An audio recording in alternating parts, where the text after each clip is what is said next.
Assalamualaikum warahmatullahi wabarakatuh. Selamat sore, salam sejahtera buat kita semua. Alhamdulillah kita sudah berada di minggu ke-6, jadi skors yang ke-6 setelah pembukaan, berarti ini sudah minggu ke-7. Kita bertemu setiap minggu dalam rangka School of Coral Reef Restoration. Sebelumnya saya mengucapkan terima kasih banyak kepada Bapak Ibu yang sudah hadir, termasuk Bang Hendra, kedua narasumber kita, Mas Novi dan Mas Rifat, dan kepada seluruh mahasiswa yang hadir dan akan mengklaim 2 SKS dari mengikuti kegiatan ini minimal mungkin dari bulan Desember sampai nanti di bulan Juni, sehingga bisa diklaim sebagai mata kuliah Merdeka Belajar Kampus Merdeka. Saya tentunya mengucapkan terima kasih banyak kepada Ibu Kepala Sekolah, Mbak Kris Razak, Mbak Ade, dan Bapak Wakil Kepala Sekolah, Pak Begin, yang telah mengawal sekolah rehabilitasi terumbu restorasi terumbu karang ini sebagai ajang untuk saling berbagi, bertukar pikiran, wawasan di dalam meningkatkan teknik-teknik restorasi kita di Indonesia. Di sini juga saya lihat ada Pak Muji hadir dan apa lagi nih, dan ada Pak Ses itu kayaknya harus disapa Bang Awis. iya sudah tadi. Pak Ses Pak. Sudah tadi Pak, makasih. Sudah tadi, ya. Jadi memang ini School of Coral Reef Restoration ini kita rancang supaya menjadi ajang pembelajaran di semua metode yang sudah dilakukan di Indonesia. Nah, sampai saat ini tentunya program-program itu terus berlangsung dan perlu ada suatu langkah bersama untuk berbagi apa saja yang sudah dilakukan, apa yang menjadi pembelajaran di setiap metode itu, dan tentunya di setiap lokasi juga mempunyai pembelajaran-pembelajaran yang tentunya akan berguna bagi kita sekarang ataupun di masa yang akan datang. Skors ini akan menjadi program mingguan, dan ini setiap Senin dilaksanakan di setiap jam 3.30 sampai jam 5, dan mudah-mudahan nggak molor ya. Karena kalau diskusinya panjang dan juga banyak yang didiskusikan bersama, tentunya juga menjadi hal yang menyenangkan untuk kita semua. Skors ini menjadi kegiatan MBKM, Merdeka Belajar Kampus Merdeka, dan bisa dipakai oleh mahasiswa di seluruh Indonesia untuk mengklaim di universitasnya masing-masing. Di akhir Skors edisi pertama, tahun pertama nanti akan dikeluarkan surat pendamping dari panitia Skors untuk digunakan oleh mahasiswa. Tentunya nanti akan dicek setiap minggu absen dari mahasiswa tersebut. Nah, Skors ini tentunya tidak akan berjalan tanpa dukungan dari berbagai lembaga, dan kami terus membuka peluang kepada Bapak Ibu dari berbagai lembaga untuk mendukung Skors ini sehingga dapat berkembang lebih baik. Dan juga tentunya harapannya ini nanti jika situasi memungkinkan akan terus berkembang sehingga kita menjadi tolok ukur di dalam pembuatan kebijakan restorasi terumbu karang di Indonesia. Saya kira itu pengantar dari saya. Saya mengucapkan terima kasih banyak kepada Mas Novid dari PKSPL dan Mas Rifat dari Yayasan Misol yang telah berkenan untuk berbagi bersama kita di sini, dan sangat menyenangkan mendengarkan berbagai pengalaman di setiap narasumber di setiap minggunya, dan tentunya hari ini juga akan sangat menarik. Saya kembalikan kepada Mbak Dea. Terima kasih. Assalamualaikum warahmatullahi wabarakatuh. Selamat sore. kita sudah kedatangan 2 pembicara, ada Bang Novit tadi dari PKSPL dan juga Mas Rifat dari Misol Foundation. Saya persilahkan terlebih dahulu kepada Bang Novit dari Pusat Kajian Sumber Daya Pesisir dan Lautan. Baik Bapak Ibu, pada sore ini izinkan saya mempresentasikan kegiatan rehabilitasi terumbu karang yang di beberapa lokasi yang pernah dilakukan PKSPL. Mudah-mudahan ini menjadi pembelajaran kita bersama, menjadi rehabilitasi terumbu karang lebih baik lagi ke depannya.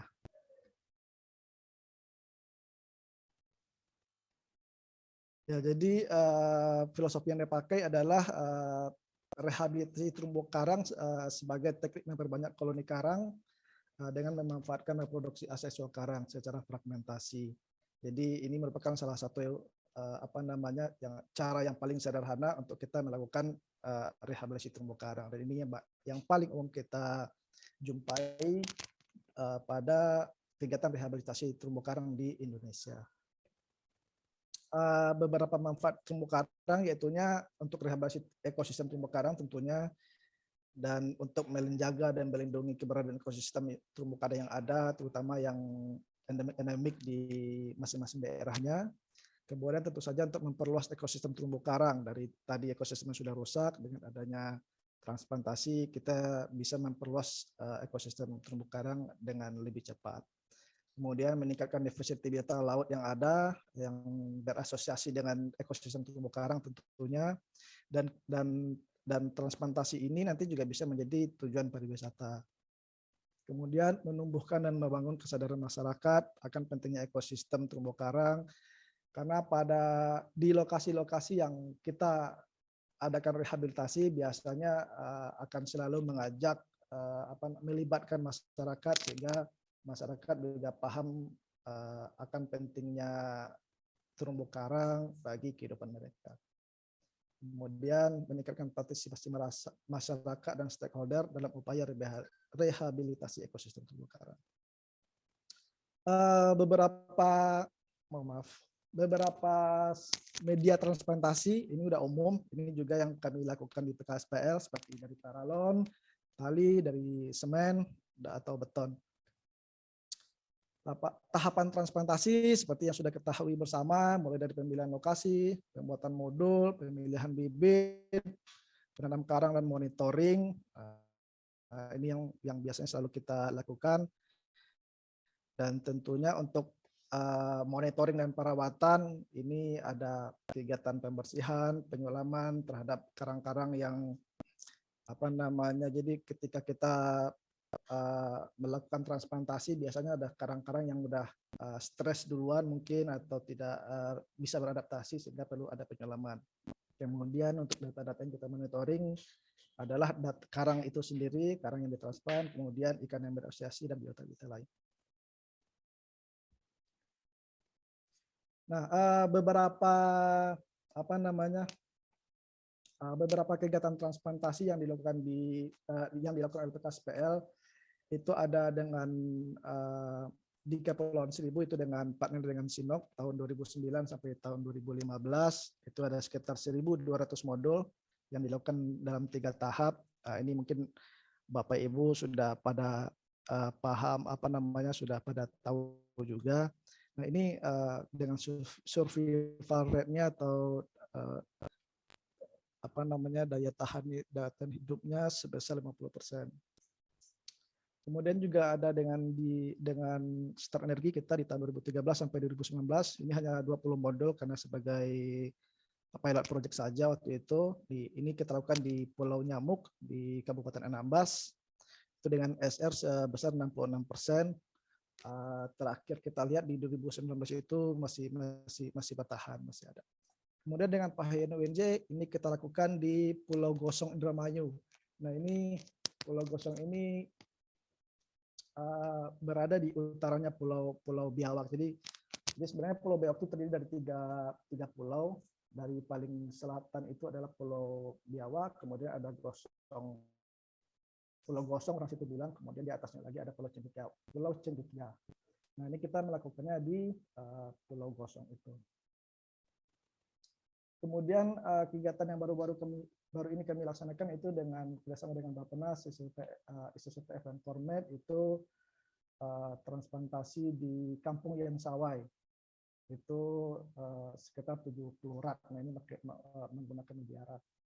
Dan masih di 2021 juga kami juga sedang melakukan rehabilitasi juga di Pulau Mandangin, Sampang, Madura. Baik, saya akan paparkan lebih lengkap lagi untuk kegiatan tersebut.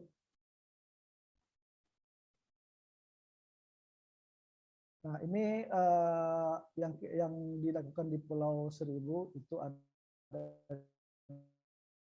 di Pulau Karya, di Pulau Kelapa dan Pulau Harapan, sekitar 1.500 modul tadi. Medianya adalah semen beton dan ada juga beberapa menggunakan rak pipa.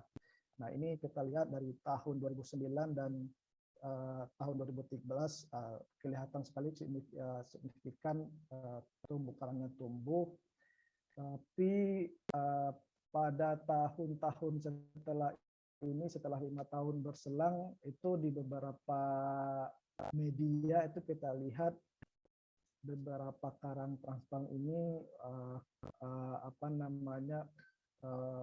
patah gitu ya, mungkin karena sudah saking besarnya kemudian tidak kuat lagi menopang, ditambah dengan mungkin adanya arus dan segala macam, sehingga ada beberapa karang yang patah dan jatuh ke bawah. Tapi dalam kondisinya sebenarnya masih hidup dan masih bisa tumbuh lagi dan menjadi substrat.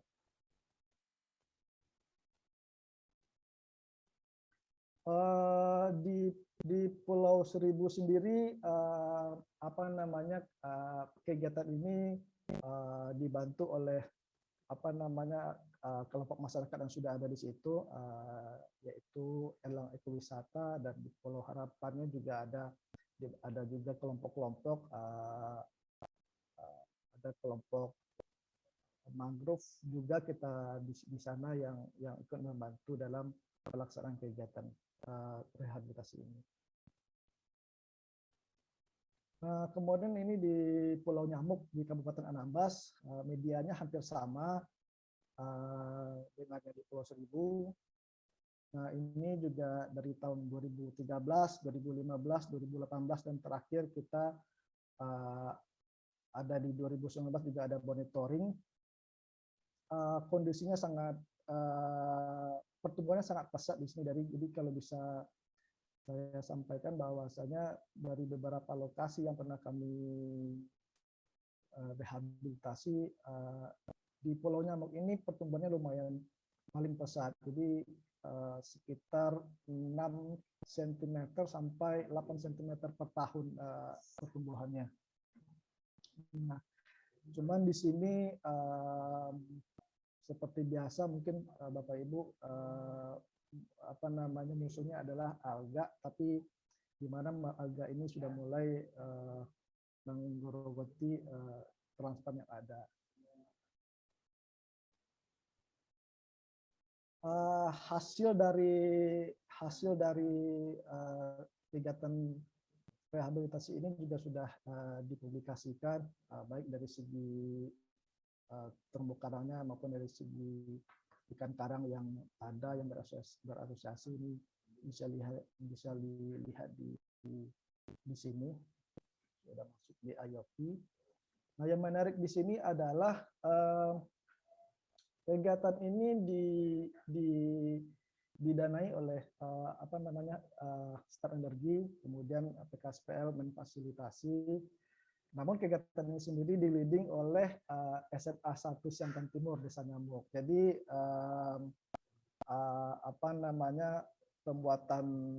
mulai dari pembuatan modul-modulnya, nah itu semuanya dilakukan oleh anak-anak sekolah dibantu dengan nelayan setempat.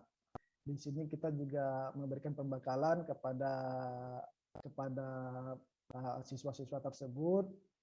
Dan alhamdulillah kegiatan transplantasi ini menjadi salah satu output dari kegiatan ekstrakurikuler mereka. Jadi pada tahun-tahun setelahnya mereka bikin sendiri modulnya, ada yang mereka bikin dari paralon, ada juga yang mereka bikin dari dari semen juga. Nah itu mereka udah rilis sendiri di sekitar lokasi rehabilitasi awal yang kita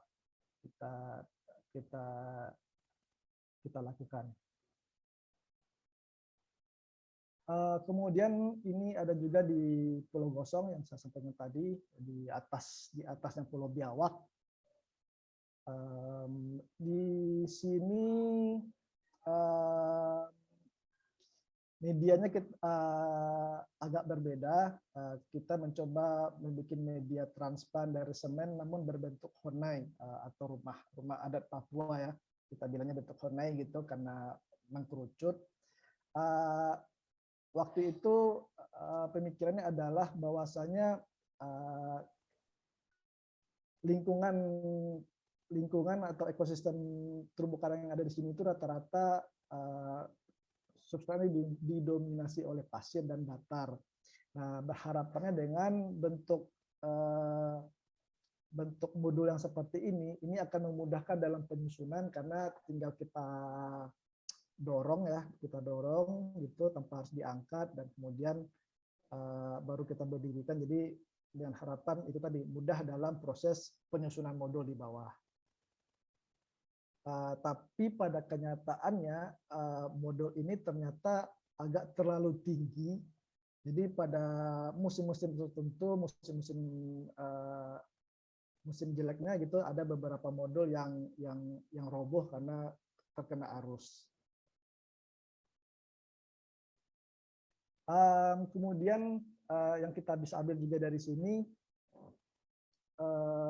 karena substrat di sini dominan pasir, pertumbuhan alganya sangat cepat sekali. Jadi kadang-kadang pertumbuhan alga dengan pertumbuhan karang lebih cepat alga gitu. Jadi beberapa bibit-bibit karang yang kecil-kecil yang kita tanam itu pada penelitian selanjutnya malah sudah ketutup. Jadi memang sangat perlu pembersihan alga, kemudian tambah sulam karang-karang yang mati. Di samping modul dari semen, kita juga melakukan pembuatan modul dari paralon dan menggunakan tali juga. Ini sebenarnya harapannya untuk menjadi bibit ke depannya. Namun kalau untuk paralon, ya seperti dilihat di gambar, karena substratnya pasir dan pada musim-musim tertentu musimnya harus sangat kuat. Jadi beberapa modul paralon ini tertutup oleh pasir. Nah, sedangkan untuk tali ini aman dan tubuhnya sangat bagus sampai saking udah beratnya, jadi ini udah putus dan jatuh ke bawah sehingga bisa menjadi substrat alami pengganti substrat pasir. Nah, pada kesempatan ini PKSP juga memfasilitasi adanya pembentukan kelompok, namanya kelompok usaha bersama atau KUB Untung Jaya. Nah, harapannya adalah kelompok ini yang akan menjadi ujung tombak dalam pemeliharaan ekosistem terumbu karang yang ada di Pulau Biawak dan sekitarnya. Nah, jadi memang kelompok ini memang bergeraknya di bidang wisata karena mereka juga secara ekonomisnya mereka membawa wisatawan memancing. Nah, sambil membawa wisatawan ini kita berharap mereka juga bisa memonitoring transplantasi terumbu karang yang ada di Pulau Gosong tersebut. Kemudian yang ketiga yang di tahun 2021 kami lakukan adalah transplantasi di Kampung Sawai, ini di Raja Ampat di Pulau Batanta. Kemarin ini kita melakukan sekitar 70 modul rak.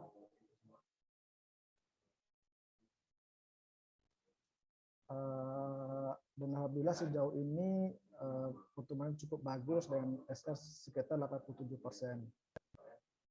Nah, di sini kami juga mencoba memfasilitasi lagi untuk di sisi kelembagaan dalam pembentukan kelompok pengelola ekosistem terumbu karang. Nah, alhamdulillah kelompok ini sudah di SK-kan oleh kampung yang Sawai, kemudian juga sudah kita fasilitasi juga dalam pembuatan draft peraturan kampung terkait dengan pengelolaan terumbu karang dan ekosistem pesisir. Karena sebenarnya di sini tidak hanya kelompok terumbu karang saja, tapi juga ada kelompok mangrove dan kelompok lamunnya gitu. Dan untuk kelompok lamun itu kita bilang kelompok Andoy, dan ada kelompok lamun juga dengan nama kelompok karbon. Nah, ini beberapa kelompoknya untuk kelompok pengelola terumbu karang. Kemudian di Pulau Mendangin, Madura, nah ini baru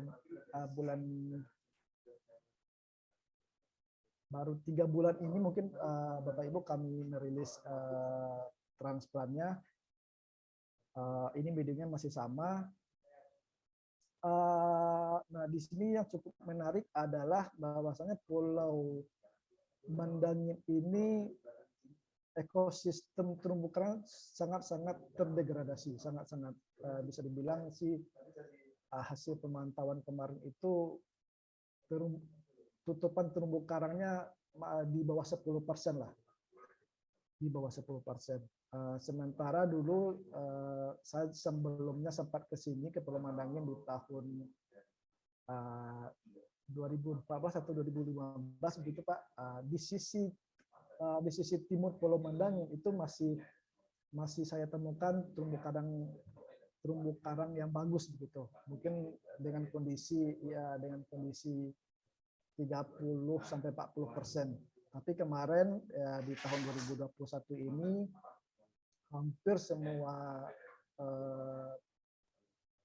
ekosistem terumbu karang di Pulau Mendangin mengalami kerusakan. Nah, ini terlihat dari memang masyarakat Mendangin ini pulaunya sangat padat dan masing-masing kepala keluarga mungkin memiliki perahu. Nah, jadi salah satu penyebab degradasi terumbu karang di sini adalah karena perahu-perahu ini karena jangkar perahu gitu Pak ya, karena saking banyaknya perahu di situ. Nah, kegiatan anchoringnya itu yang merusak terumbu karang. Dan juga di Pulau Mendangin ini masih ditemukan adanya penambangan karang, baik itu untuk konstruksi maupun untuk perdagangan. Nah, di Pulau Mendangin ini kami juga mencoba memfasilitasi pembentukan kelompok juga dengan harapan kegiatan rehabilitasi ini bisa berlanjut ke depannya di bawah kelompok ini. Namanya adalah Pemuda Pemerhati Terumbu Karang. Nah, pada saat ini dalam proses pembuatan SK dari desa. Nah, jadi dari beberapa kegiatan-kegiatan tersebut, Bapak Ibu, mungkin bisa kita ambil catatan-catatan ya untuk kita ikuti bersama. Yang pertama yaitu kegiatan rehabilitasi ini memang harus memperhatikan kondisi perairan agar bisa tumbuh dan berkembang.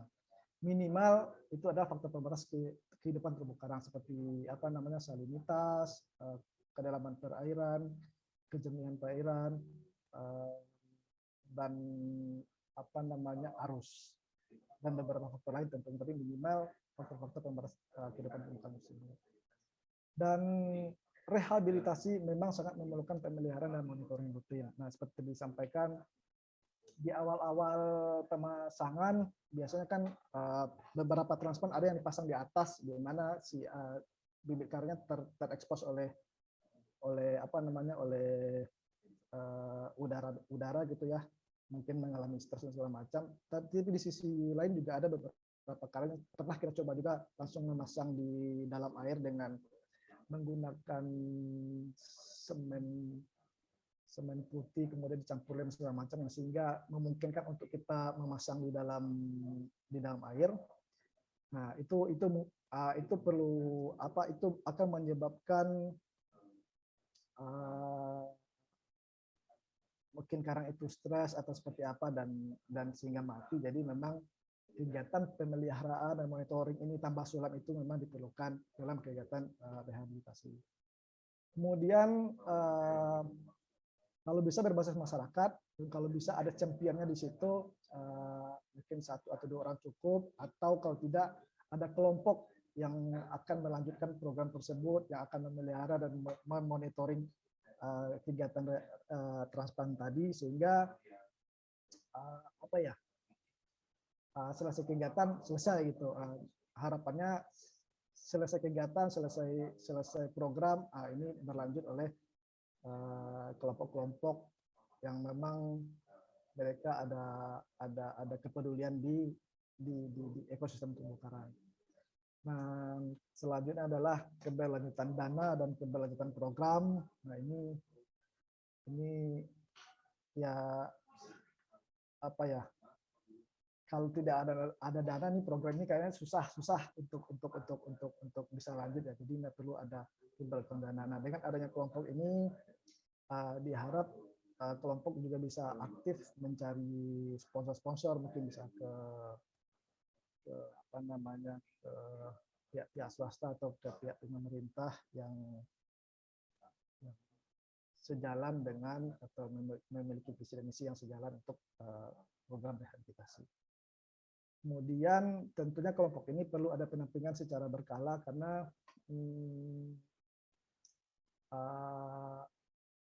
ketika kita berbicara kelompok tidak hanya berbicara tidak hanya berbicara kegiatan transparan saja, tapi juga bagaimana kelompok ini bisa tetap solid antar anggotanya, kemudian bagaimana kelompok ini bisa tetap bisa lanjut sampai benar kelompok ini benar-benar settle gitu, secara organisasi, ya sebetulnya secara organisasi dia menjadi sudah mapan gitu. Nah, kemudian mungkin kegiatan rehabilitasi ini juga bisa menjadi atau dikembangkan menjadi bagian dari ekowisata berbasis rehabilitasi terumbu karang oleh kelompok. Jadi dari situ mungkin ada bisa menjadi perkenalan juga kepada wisatawan atau kepada masyarakat, dan mungkin itu juga bisa menjadi sumber dana juga gitu untuk keberlanjutan kegiatan. Mungkin sekian Pak yang dapat saya sampaikan. Kalau ada ini mungkin kita bisa diskusikan lebih lanjut nanti di sesi diskusi. Terima kasih atas perhatiannya. Assalamualaikum warahmatullahi wabarakatuh. Demikian Bu Dia. Baik, terima kasih Bang Novit. Waalaikumsalam warahmatullahi wabarakatuh. Ini sangat menarik ya sharing yang sudah disampaikan. Tadi banyak lokasi-lokasi yang sudah dilakukan rehabilitasi, kemudian juga tadi metode-metode yang berbeda, kemudian juga tipe-tipe lokasi yang berbeda. Dan yang menarik ini ada pelibatan komunitas juga ya tadi untuk menjaga keberlanjutan dari kegiatan rehabilitasi tersebut. Dan yang menarik ini ada tadi salah satu contoh di Anambas, ada pelibatan siswa ini sebagai kegiatan ekstrakurikuler. Nah, ini mungkin menarik juga nih kalau misalkan bisa diimplementasikan ataupun dilakukan di kawasan-kawasan pesisir ya yang ada SMA-nya, jadi bisa dijadikan tadi kegiatan tambahan bagi siswa dan mungkin ini bisa jadi satu contoh. Nah, Bapak Ibu yang punya pertanyaan ataupun tadi ya yang ingin didiskusikan bisa di-save dulu. Kita dengarkan terlebih dahulu pemaparan dari narasumber kedua. Ada Mas Muhammad Rifat Muharam dari Misol Foundation. Nah, di sini Mas Rifat akan sharing terkait dengan kegiatan restorasi ataupun rehabilitasi di Misol. Jadi ini Masnya lagi di Misol ya, jadi udah malam nih. Silahkan Mas Rifat. Masih di mute? Ya, terima kasih Mbak Dia atas waktunya. Assalamualaikum warahmatullahi wabarakatuh. Selamat sore, salam dari Indonesia Timur. Terima kasih, saya merasa senang sekali bisa diundang sebagai pembicara. Sebenarnya bukan pembicara, tapi lebih kepada sharing tentang upaya dari teman-teman Misol Foundation mengenai untuk memulihkan kawasan terumbu karang yang hancur di Misol.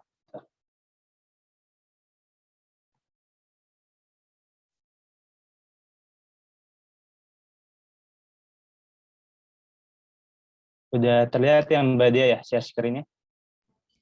Sudah. Mungkin bisa di full screen. Ya. Oke, baik. Ya, terima kasih sekali lagi. Jadi saya Rifat dari perwakilan dari Misol Foundation. Saya mencoba untuk sharing sebenarnya kepada bapak-bapak, ibu-ibu semuanya dan teman-teman semua sebuah usaha yang kami lakukan di Misol untuk mencoba membantu memulihkan terumbu karang yang hancur yang disebabkan oleh destructive fishing.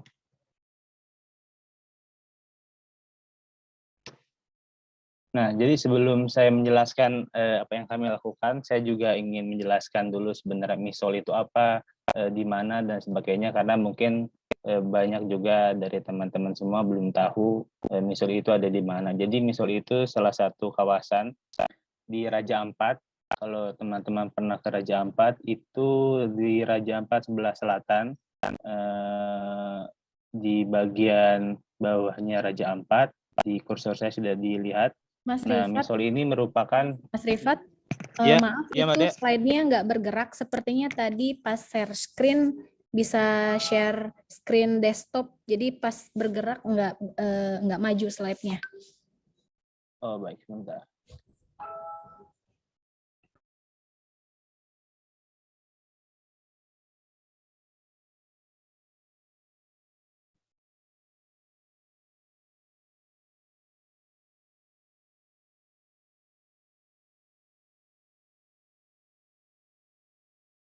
Sudah belum, Mbak? Harusnya udah.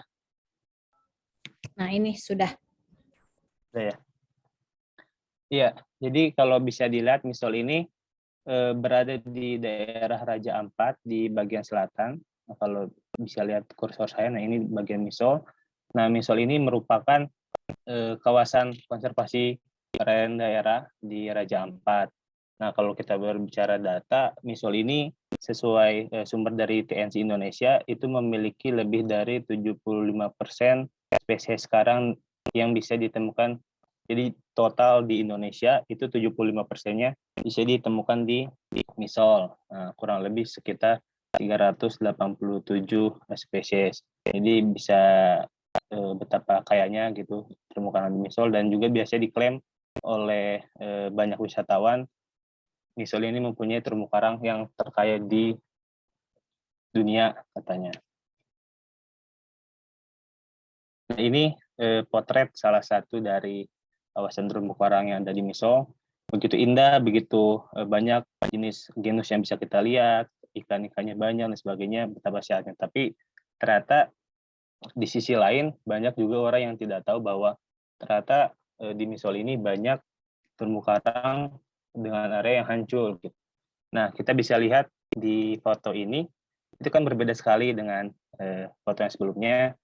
Nah, ini adalah dampak dari bom ikan, bom-bom dino fishing yang memang dulu masyarakat gunakan gitu. Sangat sedih sebenarnya kalau bisa kita lihat perbedaannya, sangat jauh sekali. Kalau kita lihat kan cuman hanya massive coral aja yang tersisa gitu, sedangkan yang lainnya tidak ada, ikan pun tidak ada karena tidak ada habitatnya. Nah, sebenarnya masalah ini itu sudah dari lama di Misol, tapi sudah terselesaikan masalahnya karena Misol Foundation sendiri bersama pemerintah Raja Ampat, bersama masyarakat adat Misol itu sudah melakukan program patroli pengawasan di kawasan konservasi perairan daerah untuk memastikan kawasan terumbu karang Misol ini terlindung gitu. Dan terakhir itu dari 2013 sampai 2022 itu kami sudah tidak menemukan kasus destructive fishing. Nah, tapi seperjalanan waktu bertahun-tahun walaupun lautnya kita lindungi, tidak ada kegiatan antropogenik, tidak ada destructive fishing, tapi kami melihat kawasan yang hancur karena bom ini tidak ada perubahan gitu, tidak ada pemulihan secara natural. Makanya kami sadar bahwa hambatan untuk terumbu karang yang hancur ini recovery secara natural itu yang pertama adalah terbatasnya substrat yang ada di kawasan yang hancur itu. Karena tadi sudah dijelaskan oleh Pak Novit sendiri bagaimana substrat penting sekali untuk terumbu karang.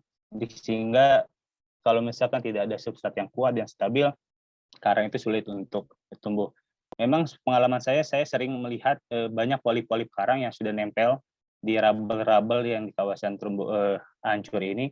Tapi balik lagi karena rabel-rabel ini tidak stable, tidak kuat, sehingga ketika ada ombak atau arus terbalik dan akhirnya polip-polip baru ini mati gitu. Dan yang kedua adalah terbatasnya juga rekrutmen alami dari karang-karang yang baru karena memang tidak tersedianya substrat yang kuat dan stabil di area yang hancur ini. Nah, oleh karena itu kami merasa bahwa harus ada intervensi langsung dari kita selaku manusia untuk mencoba membantu kawasan yang hancur ini bisa dapat kembali pulih.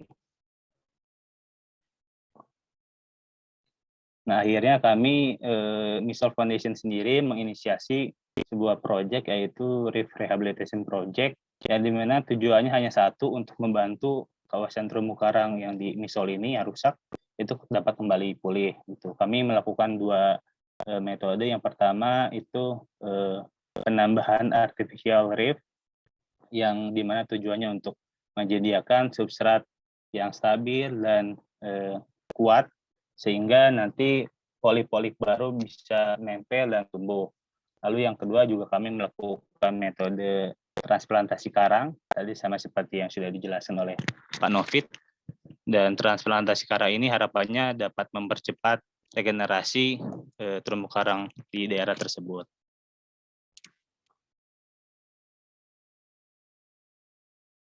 Nah, kami sendiri di sini itu menggunakan steel structure atau biasa disebut wire mesh sebagai artificial reef-nya. Jadi wire mesh ini kalau biasa kita gunakan di bangunan atau kalau tanya di toko material itu adalah bahan untuk membuat fondasi lantai. Itu adalah substrat yang kami gunakan.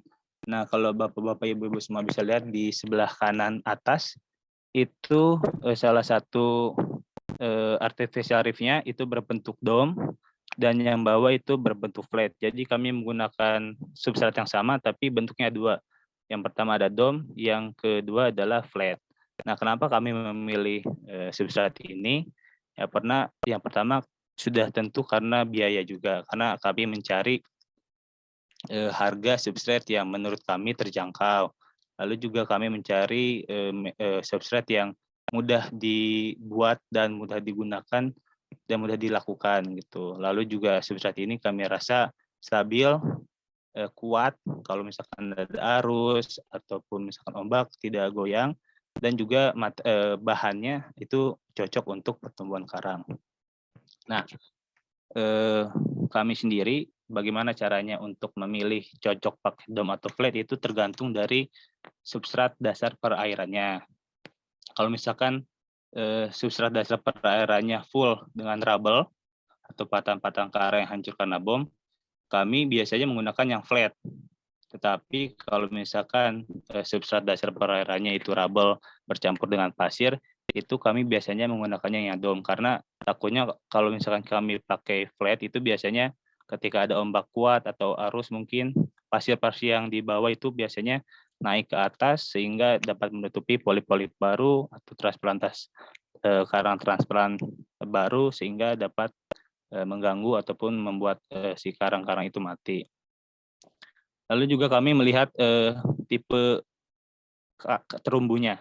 Kalau misalkan tipe terumbunya yang flat atau datar, itu biasanya kami pakai yang flat shape. Kalau misalkan tipe terumbunya itu yang slope atau tubir, kami menggunakan yang dome. Lalu juga kami melihat keberadaan alga di daerah tersebut, karena wire mesh ini, pengalaman saya, itu cukup mudah untuk ditempeli oleh alga. Jadi kalau misalkan di daerah tersebut sudah memang terlalu banyak alga gitu, biasanya kami mencari yang agak kosong alganya, ataupun biasanya kami juga cleaning alganya di daerah tersebut, baru kami install wire mesh ini. Nah, terus juga kami biasanya sebelum melakukan transplantasi karang, kami sudah install dulu si wire mesh ini ke dalam site yang kami tuju.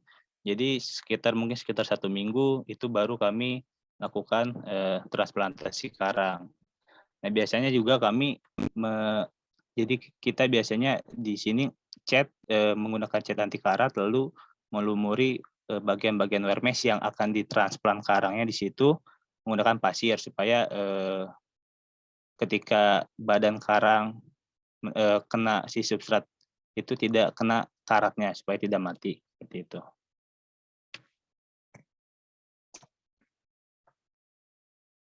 Nah, lalu kami menggunakan kabel tis untuk media mengikat dari karang yang akan ditransplant ke media wire mesh.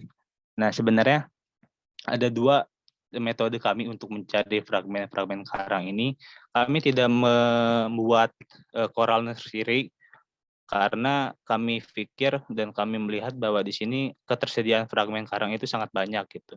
Sebenarnya ekosistem terumbu karangnya di sini sangat bagus, masih bagus gitu. Namun karena banyak aja yang dibom, dan kami pikir itu tidak perlu kami membuat coral nursery gitu, karena memang ketersediaannya pun banyak gitu. Nah, untuk memilih fragmen ini kami punya 2 metode. Yang pertama itu tergantung ketersediaan fragmen karang yang ada di restoration area kami. Jadi kalau misalkan kami itu yang paling utama adalah mencari patahan-patahan karang atau fragmen-fragmen karang yang memang sudah patah secara alami, entah itu oleh ombak, oleh alam, ataupun misalkan oleh biota laut gitu. Itu yang paling utama. Tapi kalau memang di kawasan tersebut sangat sulit dicari fragmen yang patah secara alami, biasanya kami mencari ekosistem terumbu karang yang masih sehat. Kami mematahkan beberapa fragmen di koloni-koloni terumbu karang yang ada di ekosistem tersebut. Tapi biasanya satu koloni paling banyak 10%. Dari sebesar koloni, biasanya kami 10% untuk patahkan karang. Nah, lalu juga kami memilih fragmen yang sehat, tidak ada tanda-tanda penyakit. Dan juga pengalaman yang sudah saya lakukan, jadi yang paling penting, ini juga penting karena fragmen karang yang kita pilih untuk ditanam atau ditransplant, itu tidak boleh ada bagian yang mati. Jadi seluruh bagian karang yang akan ditransplant yang mati itu harus dipotong. Jadi kita potong pakai tang potong. Karena apa? Karena hasil dari pembelajaran yang lalu-lalu, ketika ada transplant karang salah satu bagian badannya mati atau misalkan tidak dipotong, itu bagian yang akan mati itu tetap mati gitu, walaupun beberapa tahun kemudian tetap mati. Tetapi kalau misalkan kita potong bagian yang mati itu, nah yang bagian yang kita potong itu fragmentasinya terjadi kembali gitu, jadi akan tumbuh lagi di situ gitu.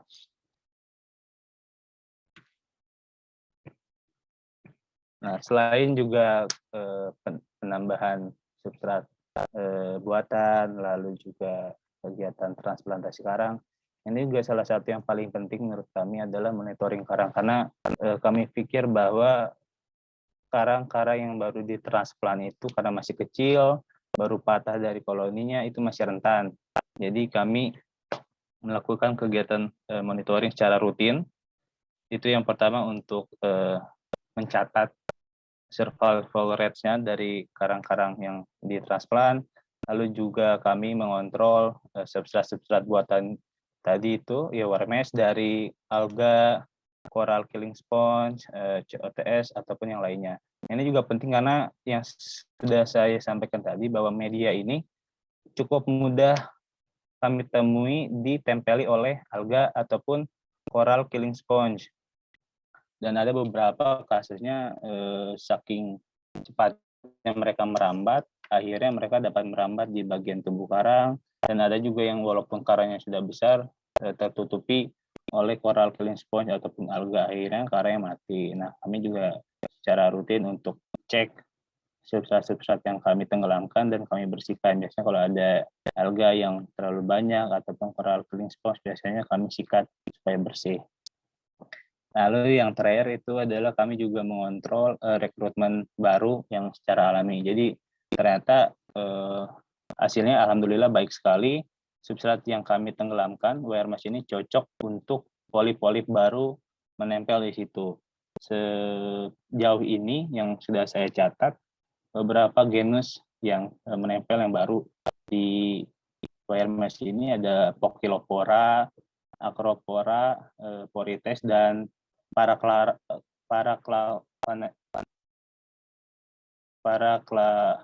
aduh saya lupa intinya itu. Jadi ada 4 genus. Nah itu Mbak, terima kasih. Paraclavaria. Jadi ada 4 jenis genera yang baru kami temukan yang sudah menempel secara alami di bagian wire mesh itu. Nah ini hasil yang sudah kami capai dari 2017. Jadi memang pilot project-nya sebenarnya tahun 2013, tapi hanya pilot project aja, beberapa substrat aja yang ditenggelamkan. Lalu kami mulai fokus menjalankan project ini karena tadi itu ketersediaan dana itu per tahun 2017. Jadi sudah kurang lebih dari 2017 sampai 2022 kami fokus melakukan kegiatan rehabilitasi terumbu karang ini. Nah ini salah satu di restoration site kami di Pulau Batbitim. Di foto yang kiri bagian bawah itu adalah before, itu adalah penampakan pertama kali kami melakukan kegiatan transplantasi karang. Nah itu menggunakan media flat. Itu bisa dilihat, jadi kawasan yang kosong itu kami tenggelamkan wire mesh yang berbentuk flat, lalu kami ikat satu sama lain supaya terhubung. Nah ini ya alhamdulillah hasilnya positif. Ini foto setelah 18 bulan. Jadi yang kiri bawah itu kami melakukan kegiatan ini pada bulan April 2020 saat COVID lagi naik-naiknya. Nah yang ini kemarin tuh kalau tidak salah bulan Oktober 2021 saya monitoring dan memfoto kembali. Jadi ya bisa terlihat bahwa pertumbuhannya cukup baik, mulai tertutup semuanya, dan di sini sedikit sekali yang mati. Kami sendiri mempunyai 5 site restoration, itu ada di Pulau Yelit, ada di Kalig, Batbitim, Daram, dan di Pulau Kelinci. Nah semuanya ini berada di kawasan konservasi perairan daerah Misol, itu di subzona ketahanan pangan dan pariwisata. Jadi memang kawasan ini tuh udah terlindung sekali, gitu, terlindung sekali, tidak ada kegiatan aktivitas penangkapan ikan, hanya yang diperbolehkan adalah penelitian dan pariwisata. Nah, kami juga lebih dari 400 unit wire mesh sudah diinstal. Jadi kalau kira-kira estimasi yang bisa dihitung luas permukaan dari wire mesh itu seluruhnya kurang lebih dari 1.700 meter kuadrat. Nah, kami juga telah mentransplantasi lebih dari 19.000 karang ke dalam semua wire mesh yang kami install.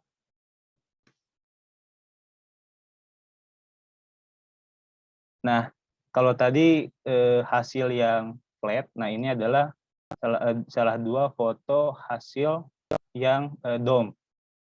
Nah, yang di kiri bawah dan di kiri kanan ini merupakan hasil setelah dari tahun 2017 sampai tahun 2022. Ini yang bentuk dome. Alhamdulillah juga pertumbuhannya bagus, ikan-ikan sudah kembali juvenil maupun yang besar. Nah, untuk survival rate-nya sendiri dari seluruh lebih dari 19.000 itu lebih dari 75% hidup sehat dan tumbuh baik gitu, alhamdulillah. Dan juga juvenile fish-nya sudah mulai kembali datangan. Kalau misalkan kita lihat di awal itu benar-benar kosong, tidak ada terumbu karang sama sekali, ikan pun kosong. Tapi alhamdulillah sekarang sudah mulai berdatangan ikan-ikan yang kecil maupun ikan besar. Dan biasanya juga ikan-ikan besar itu mereka bermain di bagian bawah dome WRMS itu. Jadi mereka biasanya menggunakan artificial satellite kami sebagai tempat bermain. Namun secara scientific data memang kami belum mendata perubahan fish biomass di sana karena memang keterbatasan sumber daya yang ada.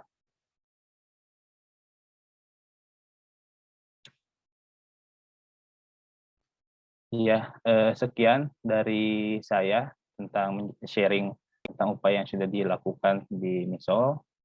Mungkin lebih cerita khusus saja karena saya rasa tadi secara teknik dan teori sudah dijelaskan oleh Pak Novit. Sekian Mbak Dia, terima kasih.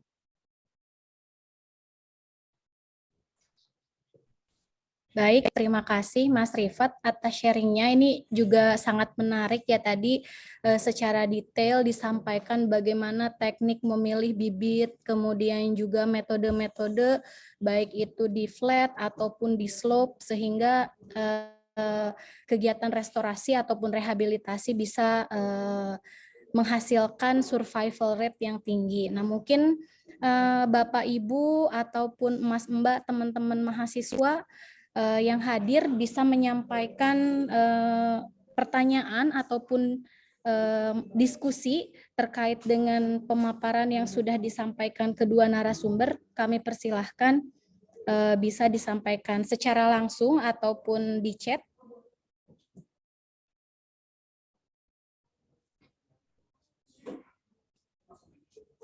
Nih ada Bang Riza nih. Halo Bang Riza. Baik, sudah ada yang raise hand. Silahkan Bapak M. Barmawi bisa langsung menyampaikan yang ingin disampaikan. Ya, terima kasih Mbak Moderator. Jadi saya Barmawi dari BPSPL Denpasar di Lombok. Jadi saya mengikuti sebagian ya, tadi nggak dari awal, tapi yang sebagian ini saya tertarik dengan struktur media transplantasi atau media untuk untuk artificial reef yang dari mesh wire mesh. Itu kan kalau nggak salah wire mesh itu sudah jadi ya bisa lembaran gitu untuk konstruksi cor itu. Nah, yang saya tanyakan ini terkait dengan kekuatan dari wire mesh sendiri karena semakin lama kan dia ditanami karang tentu semakin besar akan semakin berat dan seterusnya. Nah, suatu saat kalau wire mesh-nya itu tidak kuat lagi menopang massa ataupun beban dari karang itu tentu akan patah dan sebagainya, diiringi dengan karena wire mesh itu kan dari besi, lapuk kena air laut dan sebagainya. Nah, hitung-hitungannya seperti apa, berapa lama si wire mesh itu akan kuat bertahan dan berapa luasan yang dia bisa tompang karang yang seperti apa yang bisa dia topang sehingga sehingga akan berkelanjutan. Karena bayangan saya kalau misalnya dia wire mesh-nya itu lapuk, kemudian tidak kuat menopang si karang, si terumbu karang itu, kemudian akan patah dan sebagainya, akhirnya ya dia tidak mendapatkan substrat yang stabil dan akan rusak lagi, sehingga yang dilakukan investasi transplantasi itu mungkin sedikit banyak akan kurang maksimal lah hasilnya. Kira-kira seperti ini, hitungannya seperti apa? Terima kasih, Mbak. Bisa ditangkap pertanyaan saya? Bagaimana Mas Rifat? Mungkin bisa langsung ditanggapi. Boleh, Mbak. Terima kasih Pak Barmawi. Pertanyaannya, waduh ini hitung-hitungan bisnis ya Pak ya, asal investasi. Jadi memang secara scientific datanya Pak, memang kami sebenarnya belum dapat juga Pak hitung-hitungan berapa tahun si wire mesh ini bertahan dan sebagainya. Tapi karena yang pada awal 2013 itu merupakan pilot project yang kami lakukan dan kami menggunakan yang dome. Nah, kami itu menggunakan ukuran yang agak besar, Pak, 8 mm ukuran wire mesh-nya, dan kami juga tiap bagian yang kami transplant itu biasanya kami cat karat, lalu juga kami tutupi oleh pasir biasanya. Itu salah satu cara kami untuk mencegah korosi terhadap besi tersebut. Nah, tapi pengalaman kami, jadi waktu pada pilot project itu ada dua bentuk, Pak. Jadi ada kotak itu kayak kubus, yang satu lagi ada dome. Nah, memang yang kubus itu tidak terlalu baik karena yang tadi Bapak sampaikan, ketika karang-karangnya sudah besar, saking besarnya berat, itu tidak dapat menopang si karang-karang yang di atasnya. Tetapi untuk yang bentuk dome itu kuat, Pak, karena asal tidak terlalu lebar gitu. Jadi luas menampangnya juga dia kuat gitu. Dari 2013 sampai 2022 yang dome itu masih bertahan. Terumbu karang sudah besar, tapi terkait tadi pertanyaan Bapak berapa tahun bertahannya dan sebagainya, memang kami belum menemukan data itu. Tapi harapan kami adalah ketika memang satu wire mesh itu sudah besar, harapannya sebenarnya untuk menimbulkan polik-polik baru hasil regenerasi dari karang-karang transplant yang sudah besar gitu, Pak. Nah, tetapi kalau yang bentuk flat itu pengalaman kami itu jauh lebih baik untuk daya tahannya karena beban terumbu karang yang ada di wire mesh itu langsung turun ke substrate bawah dan si terumbu karangnya biasanya sudah nempel di bagian substrate si wire mesh itu. Jadi walaupun semakin besar si karang-karang yang sudah ditransplant, tetapi tidak menghancurkan wire mesh yang flat itu, Pak. Gitu. Tapi untuk scientific datanya berapa lama hancur dan sebagainya, memang kami belum mendapatkan data itu. Tapi secara pengalaman, yang dome sama flat sejauh ini dari 2013 masih bertahan. Seperti itu, Pak. Mungkin bisa menjawab sedikit pertanyaan dari Bapak. Terima kasih. Mas Rifat menambahkan mungkin tadi karena posisinya tidak terlalu jauh dengan dasar sehingga tadi ya, jadi walaupun dia tumbuh dengan misalkan banyak si terumbu karang, bebannya itu tidak terlalu tinggi juga gitu ya? Ya, betul Mbak Dia, memang itu salah satu cara juga supaya semakin besar beban, si wire mesh-nya nggak semakin turun dan hancur seperti itu. Terima Iya, kasih menarik, Mbak Dia tambahannya. menarik juga nih Mas. Sebenarnya saya taunya wire mesh itu tadi buat bikin ini ya, kalau mau bikin rumah terus ada tingkat, nah itu di wire mesh, tapi dengan sharing tadi ternyata ini juga bisa jadi media gitu dan mungkin lebih ekonomis dibanding tadi pembuatan beton-beton yang besar ya. Mungkin nanti Mas Novit bisa memberikan informasi karena tadi dari keduanya baik itu Mas Rifat ataupun Mas Novit mention juga terkait dengan dana. Nah, ini tadi kalau dilihat dari segi dana menggunakan wire mesh dengan beton-beton tadi lebih besar atau lebih ini yang mana ya? Mungkin bisa memberikan informasi.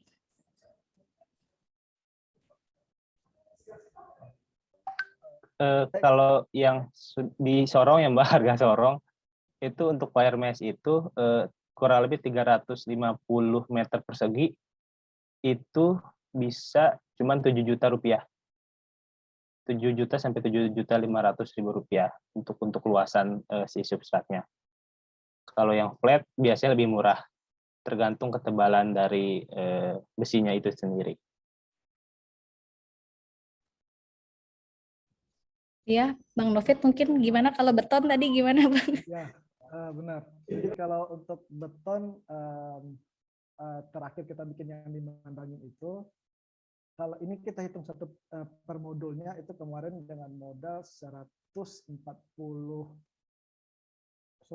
ribuan lah, 144 ribu apa gitu kalau nggak salah. Satu modulnya, tapi itu belum termasuk upah tukang, itu baru hanya dari material. Nah itu materialnya semen, pasir, pasir sama batu kerikil, dan kita kasih tulang juga, ada tulang besi juga di dalamnya, jadi kuat si modulnya. Nah, kalau dengan tukang ya mungkin bisa di atas 170 ribuan mungkin satu modulnya mungkin ya. Gitu Bu ya. Baik, nah ini juga menarik juga ya informasi ini, jadi bisa jadi pertimbangan tadi selain lingkungannya, material apa yang digunakan. Nah, baik mungkin dari yang lain ada tambahan, pertanyaan ataupun diskusi? Silahkan. Ini ada teman saya dari Ternate nih, Bang Nebu. Apa kabar? Alhamdulillah baik, Ibu. Boleh saya bertanya? Silahkan. Ya, terima kasih Bu Dea. Saya ingin bukan apa ya, tapi saya dengan latar belakang bukan orang terumbu karang sih, jadi ada rasa penasaran terkait dengan dua pemateri tadi. Memang banyak pengalaman ya yang dilakukan oleh kegiatan transplantasi ini. Yang saya ingin tanyakan, ini kasusnya di daerah kita nih, di daerah Maluku Utara. Sekarang kan ada kan daerah penambangan yang usianya sudah lebih dari 20 tahunan. Kemudian ada juga daerah yang baru dibuka tambangnya ya, penambangannya. Nah, pada daerah-daerah situ apakah pernah kedua pemateri ini pernah tidak melakukan kegiatan transplantasi di daerah lain, di daerah khususnya di daerah tambang, dan bagaimana tingkat keberhasilannya ya? Terima kasih. Baik. Mungkin dari Bang Novit ataupun Mas Rifat bisa menanggapi tadi terkait dengan program ataupun kegiatan rehabilitasi di lokasi misalkan yang pulau-pulau ataupun tadi ya daerah yang ada tambangnya gitu. Baik Bu Dia, terima kasih nih Pak Nebu atas pertanyaannya. Ya kalau dari 5 lokasi tadi itu Bu Dia, Pulau Gosong yang di Pulau Biawak itu adalah pulau yang dulunya bekas penambangan pasir. Nah, tapi pada saat ini memang sudah tidak apa namanya, sudah lama tidak beroperasi ya, sudah lama ditinggal sudah. Jadi kondisi perairannya itu sudah mulai stabil lagi karena sudah tidak ada aktivitas. Tapi memang Pulau Gosong ini berbentuk atol kalau bisa dibilang. Jadi masih, bentar, boleh saya share mungkin.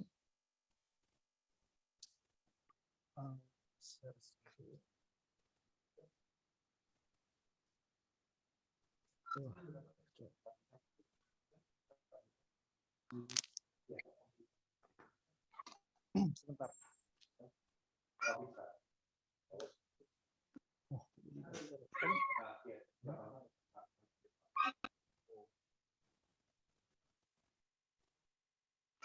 Oke, nah ini kalau kita lihat ini adalah Pulau Biawak, ini Pulau Gosong, ini Pulau Cendekia. Nah, ini pulau ini adalah bekas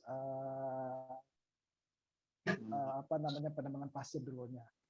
Nah, kondisinya kalau lagi surut itu yang kelihatan hanya ini saja. Pulau ini ada pulau sedikit, ada mangrove-nya. Hanya ini yang kelihatan kalau kita pergi ke sana ya, ke pulau ini hanya ini yang kelihatan, sementara yang selebihnya ini sudah tidak kelihatan gitu ya, sudah di bawah permukaan laut. Ini kondisinya memang karangnya hancur, hanya sedikit tersisa kayak karang apa namanya, karang masif, karang beruncing masih ada tersisa sedikit. Nah, di sini kita pernah mencoba melakukan di 2 titik, yang pertama di bagian luar dan kedua di bagian dalam. Dengan menggunakan yang apa, modul Honai tadi itu loh Bu ya, yang bentuk rumah adat tadi, rumah Papua tadi. Nah, di sini apa namanya, terumbu karangnya masih bagus untuk di daerah Tubir sini. Kita coba simpulkan di situ, tapi kenyataannya pas musim lagi jelek semuanya amburadul gitu, karena memang ternyata pas musim selatan itu ombaknya arusnya cukup kencang. Nah, kemudian akhirnya kita pindah ke bagian dalam untuk tahap 2 dan tahap 3, kita pindah ke dalam ada sekitar 150 sampai 200 modul. Nah, ini posisinya pasir semua, memang mungkin bisa, saya nggak tahu, mungkin bisa jadi hampir sama kondisinya dengan di Pak Nebu itu ya, hasil apa namanya ekosistem terumbu karang bekas tambang begitu kan ya. Jadi pas substrat pasirnya dominan.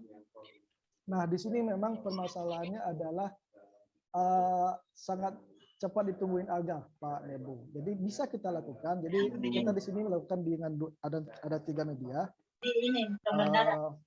Yang pertama yaitu pakai media semen tadi, beton tadi berbentuk konai. Kemudian kita juga coba pakai paralon, dan ketiga kita coba pakai tali.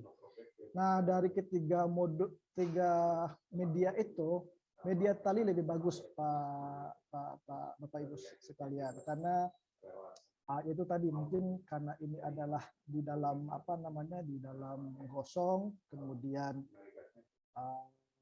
substratnya pasir, dan mungkin pencuciannya tidak terlalu tidak terlalu bagus. Jadi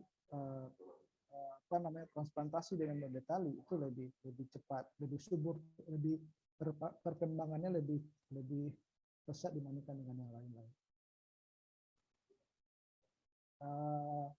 Nah, cuman memang tujuannya pakai tali ini, Pak Nobu, memang bisa ketika dia sudah besar pasti akan putus talinya, karena tali juga akan lapuk di dalam air. Nah, ini harapannya adalah menjadi substrat dasar pengganti pasir tadi, Pak. Jadi mudah-mudahan nanti dengan ketika si karang ini jatuh, kemudian dia stabil gitu, nah ini bisa menjadi substrat baru untuk perekrutan bibit-bibit karang atau bibit karang selanjutnya ke depannya begitu. Jadi itu mungkin bisa menjadi masukan juga buat Bapak Ibu dan Pak Ibu. Demikian, Pak Bunda. Ya, terima kasih Pak. Ya, saya berharap metode ini bisa juga kita adopsi untuk kegiatan transplantasi di Halmahera ya. Mudah-mudahan bisa satu saat kita bisa buatlah kolaborasi sama Bapak sebagai pemateri atau apa. Oke Pak, terima kasih Pak. Sama-sama Pak, sama-sama. Baik, ada tambahan dari Mas Rifat terkait dengan lokasi mungkin yang tadi ya, selain yang destructive fishing, yang area bekas tambang ataupun yang memang dilakukan kegiatan penambangan? Dari saya cukup sih Mbak, karena saya pikir dari Pak Novi sudah jelas sekali. Baik, mungkin yang lain ada pertanyaan ataupun yang ingin disampaikan, Mbak Ade? Mbak Dea, iya. Ya. Mbak Dea, Mbak Ade, sama ya nama kita. Ya, bolak-balik ya Mbak? Bolak-balik. Jangan-jangan ya, kita saudaraan. Iya, kayaknya mah begitu ya.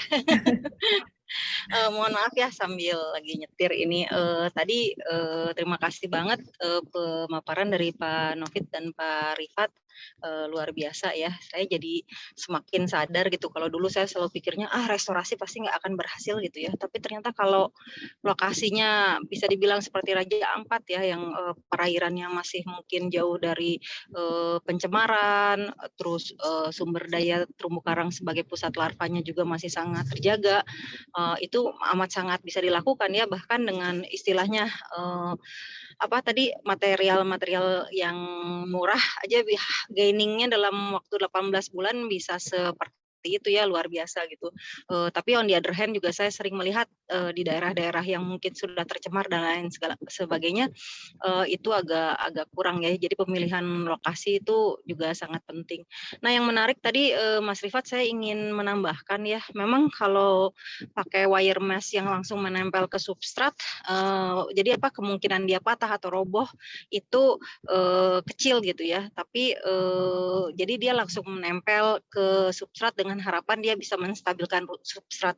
Tapi yang harus dipikirkan nanti siapa tahu suatu saat bisa menulis proposal untuk kegiatan restorasi adalah dibutuhkan juga struktur 3 dimensi dari terumbu itu sendiri ya. Makanya di beberapa kegiatan itu kan disarankan untuk menggunakan beberapa metode yang berbeda gitu. Jadi bisa dibayangkan kalau misalnya ada variasi dengan yang dari konkrit, yang ada relung-relungnya gitu ya, dengan terumbu karang yang cepat tumbuhnya seperti itu akan bagus sekali gitu. Jadi struktur 3 dimensi dari terumbu ini semakin bisa diwujudkan gitu ya. Jadi kita tidak hanya mengembalikan tutupan karangnya saja, tapi juga menciptakan 3D reef structure itu sebenarnya yang challenge utamanya gitu ya. Kayaknya segitu, sekian tambah apa maksudnya tanggapan dari saya gitu ya. Mungkin kedepannya itu bisa jadi jualannya Yayasan Misol gitu ya, bahwa kami telah berhasil meningkatkan tutupan karang, tapi kami ingin meningkatkan struktur 3 dimensinya, rugosity-nya gitu ya. Kira-kira gitu aja Mbak Dea, makasih. Makasih Mbak Ade. Nah, ini menarik juga nih Mbak tadi statement yang disampaikan Mbak Ade terkait dengan keanekaragaman atau diversity dari metodenya. Nah, ini sebenarnya kalau saya boleh sharing ya. Jadi ini bukan terumbu karang tapi mangrove. Nah, jadi saya kebetulan punya teman di Kaltara yang melakukan restorasi atau rehabilitasi mangrove. Jadi memang dalam 2 tahun kegiatan, dalam 5 tahun maaf, kegiatan rehabilitasi berjalan dengan baik. Jadi ada lebih dari 50 hektar penanaman dilakukan. Kemudian pada saat tahun ke-6 terjadi serangan hama gitu. Nah, jika dilihat dari diversitas yang digunakan atau pohon spesies yang digunakan dalam rehabilitasi itu satu jenis. Jadi pada saat hama menyerang itu habis semuanya karena tadi hanya satu jenis menggunakan spesies mangrove-nya, sehingga tadi ya mungkin dengan keberagaman baik itu dari spesies itu juga bisa mempertahankan tadi apa namanya keanekaragaman di lingkungan ataupun di daerah rehabilitasi. Jadi memang ternyata tadi seperti hama yang menyerang mangrove itu karena hanya ada satu jenis, jadi habis semuanya. Nah, mungkin ini juga bisa apa namanya bisa diterapkan juga dalam terumbu karang. Jadi tidak hanya satu spesies dalam apa namanya transplantasinya, tapi bisa bermacam-macam. Dari Bapak Ibu yang lain, apakah ada tambahan ataupun pertanyaan?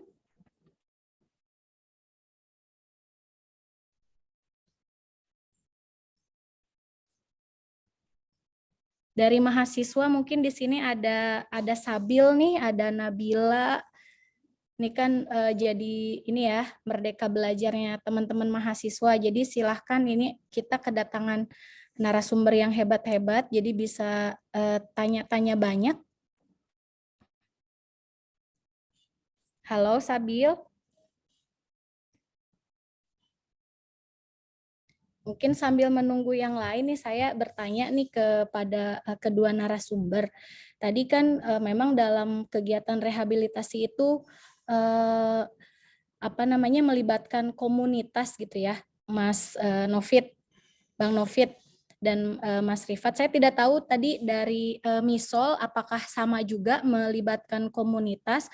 Kalau dilihat dari contoh-contoh yang disampaikan oleh PKSPL tadi banyak ya, mulai dari dari siswa, kemudian juga masyarakat.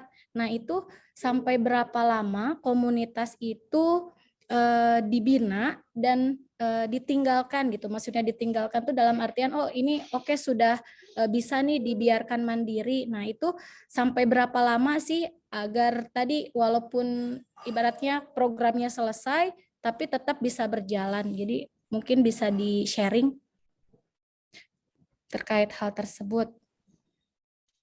Ya, terima kasih Ibu Dea. Jadi apa namanya, dalam hal ini sebenarnya PKS berarti hanya menjadi mediator, Mbak ya. Jadi kita tidak membentuk kelompok, tidak membina kelompok, tapi kita memfasilitasi pembentukan kelompok, atau kita memfasilitasi untuk peningkatan kapasiti atau semacam itulah gitu.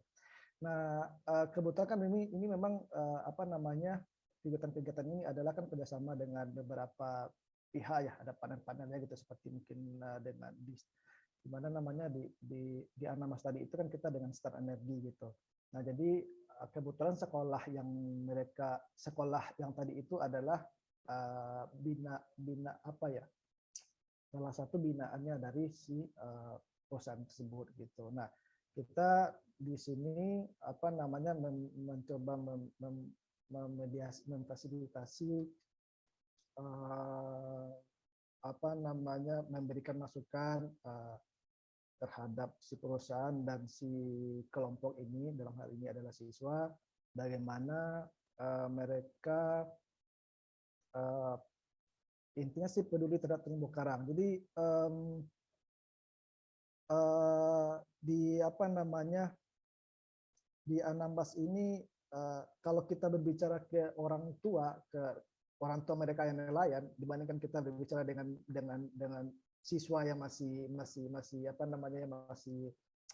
belum terkontaminasi pikirannya gitu ya, itu lebih enak kepada siswa gitu, Mbak. Jadi biar nanti si siswa ini yang bilang ke orang tuanya, Pak udah nggak boleh merusak karang ya, kalau nangkap ikannya harus pakai yang pakai alat yang benar gitu, nggak boleh buang jangkar sembarangan gitu. Nah, itu yang coba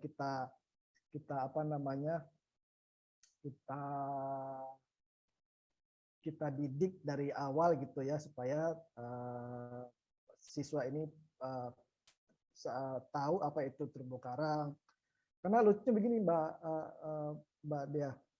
Jadi baik nelayan gitu ya, baik nelayan di sana maupun anak-anak nelayan ini yang sekolah ini, mereka sebagian besar itu menganggap terumbu karang adalah batu. Ada yang bilang batu, ada yang bilang tanaman gitu kan, karena kayak berencing-berencing itu kan bercabang-cabang kayak tanaman gitu kan. Apalagi ketika melihat yang soft coral yang bisa melambai kayak daun-daun yang fluffy gitu ya. Jadi terumbu karang itu ya batu, kalau nggak tanaman gitu. Jadi nggak tahu kalau itu adalah hewan. Nah, dengan adanya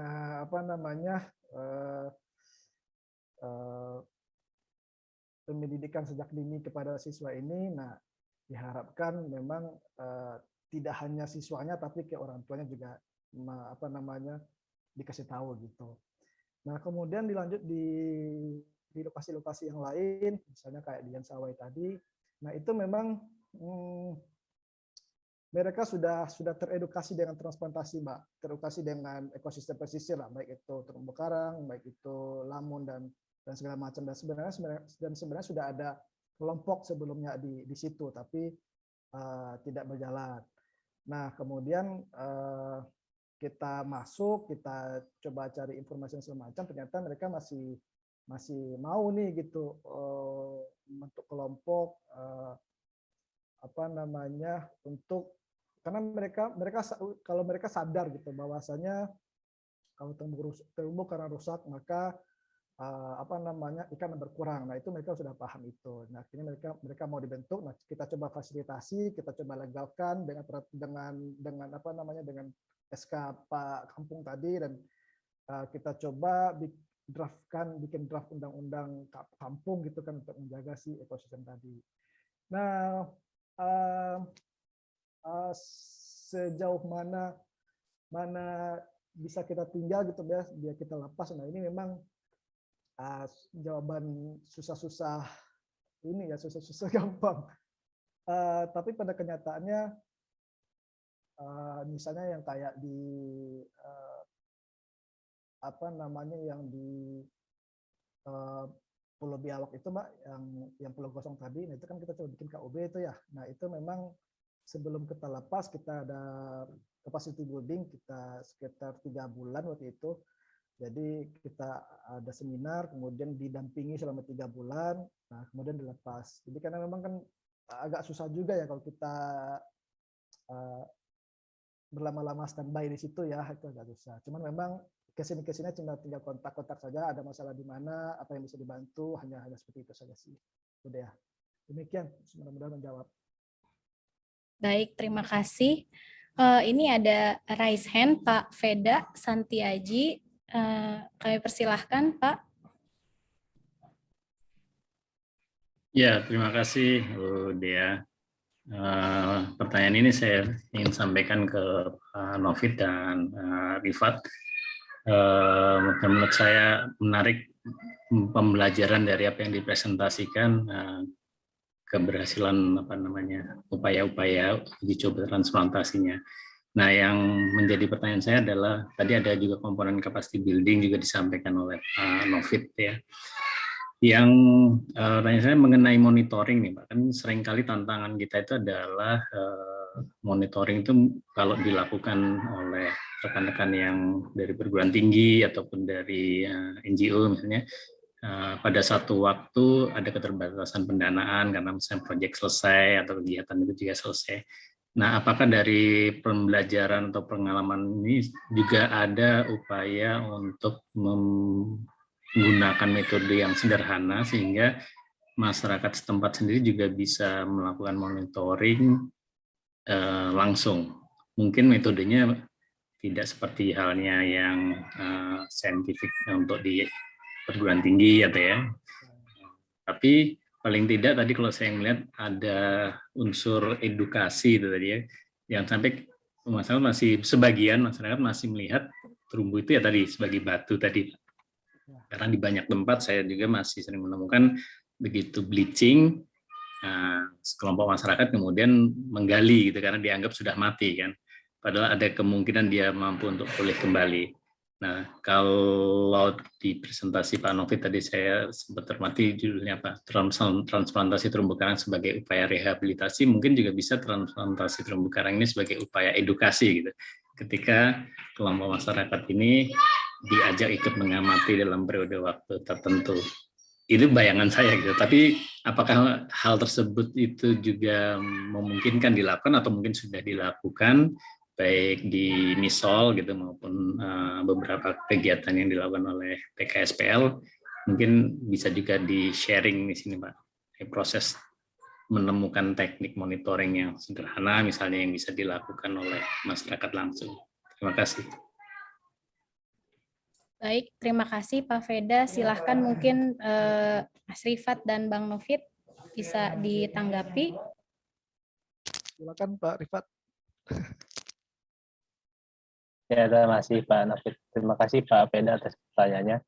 Memang di MISOL sendiri terkait edukasi dan positive building kepada masyarakat, kami juga sebenarnya di sini mendidik untuk local champion, beberapa local champion. Nah, cuman bedanya Pak, kalau di kami ini, kami mendidik local champion, kami pekerjakan sebagai karyawan konservasi di MISOL, dan juga teman-teman ini tinggal bersama kami semua di site. Jadi ada beberapa site pengawasan, dan kebetulan site restorasi ini berada di kawasan pos pemantauan itu. Jadi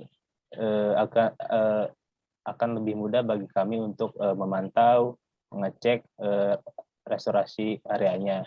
Nah, terkait metode yang tadi Pak Veda tanyakan, sebenarnya kami sudah cukup berpikir ke arah sana.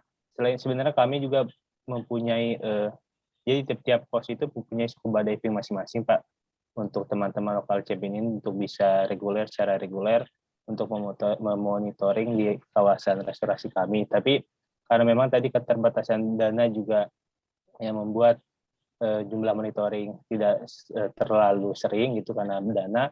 Nah, kami siasatnya adalah kedalaman yang kami pilih biasanya dangkal, Pak. Jadi kebetulan kawasan-kawasan yang hancur karena bom di sini itu dangkal, dan itu possible dilakukan monitoring menggunakan snorkeling. Jadi teman-teman juga terkadang kalau misalkan skubanya sedang terkendala ataupun belum ada dananya, biasanya teman-teman kita di sini snorkeling untuk mengecek substrat-substrat yang sudah pernah kita tenggelamkan. Gitu. Mungkin salah satu solusi dari saya gitu sih Pak. Jadi kami memilih perairan yang dangkal supaya ketika surut itu teman-teman masih bisa mengecek, memonitoring dengan cara snorkeling seperti itu. Mungkin ada tambahan dari Pak Novit, silakan Pak. Baik Pak Feda. Jadi kalau dari kami di PKSPL untuk monitoring dan pemeliharaan ini tergantung dari apa namanya kelompok tadi itu Pak, tergantung dari kelompoknya.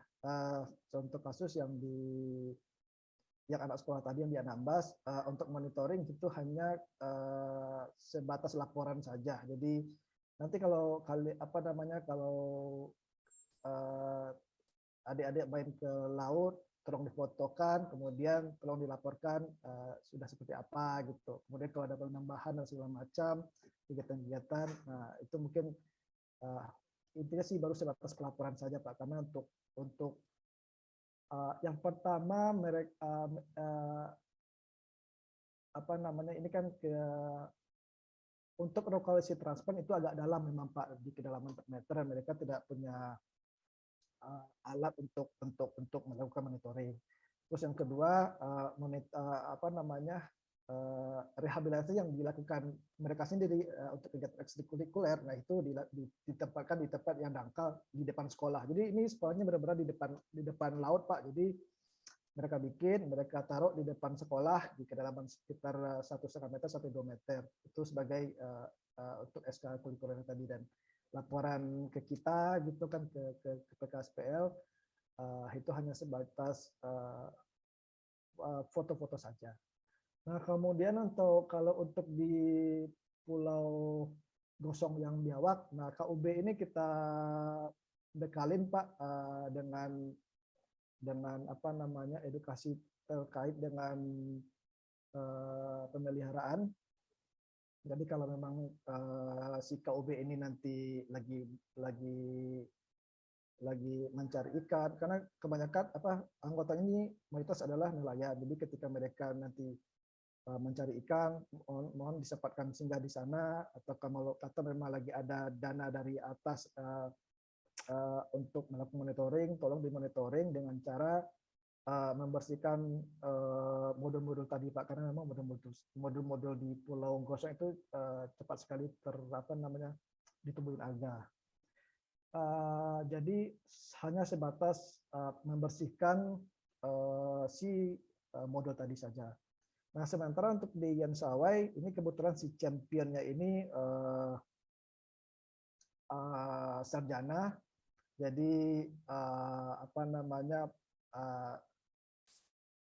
lebih mudah kita untuk ngasih masukan, ngasih metode yang lebih agak saintifik gitu Pak. Jadi kalau untuk di Yansawai itu mereka udah dengan pengukuran Pak. Jadi mereka jadi ini udah kegiatan transport yang di Yansawai ini sudah 6 bulan, kira-kira habis Lebaran waktu itu sudah 6 bulan dan sudah 2 kali monitoring.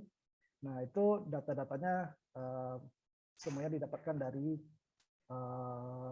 mereka. Jadi ada 1 minggu yang satu data itu data dari mereka, kemudian kebetulan tim dari PKSPL juga masih beberapa kali suka datang ke sana Pak. Nah itu kita juga ngambil sendiri dari PKSPL-nya, nanti kita compare datanya. Nah jadi intinya adalah untuk di Yansawai monitoringnya sudah sampai ke agak saintifik begitu sih Pak Feda.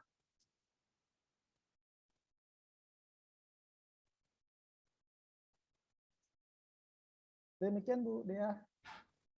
Baik, Bang Novit dan Mas Rifat, bagaimana Pak Feda? Ya, terima kasih Pak Rifat, Novit. Ya, yang jadi masih pertanyaan saya tadi, apakah ada memang metode yang kemudian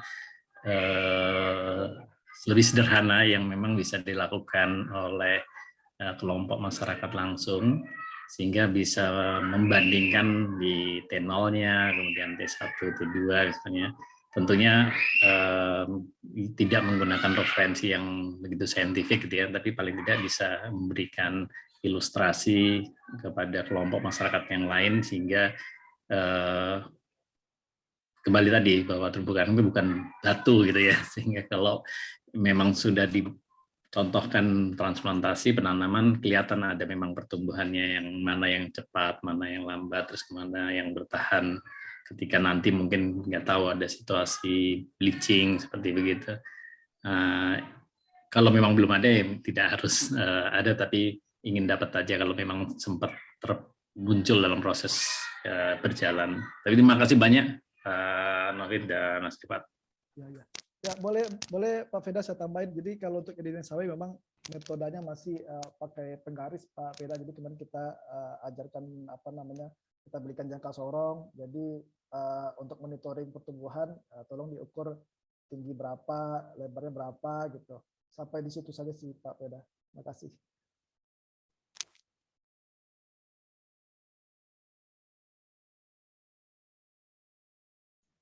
Baik.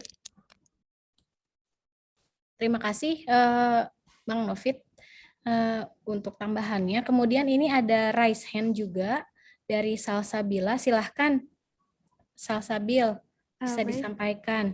Baik, terima kasih Mbak Dea. Selamat sore semuanya. Terima kasih atas kesempatannya. Perkenalkan, nama saya Salsabil. Saya mahasiswa ITK IPB.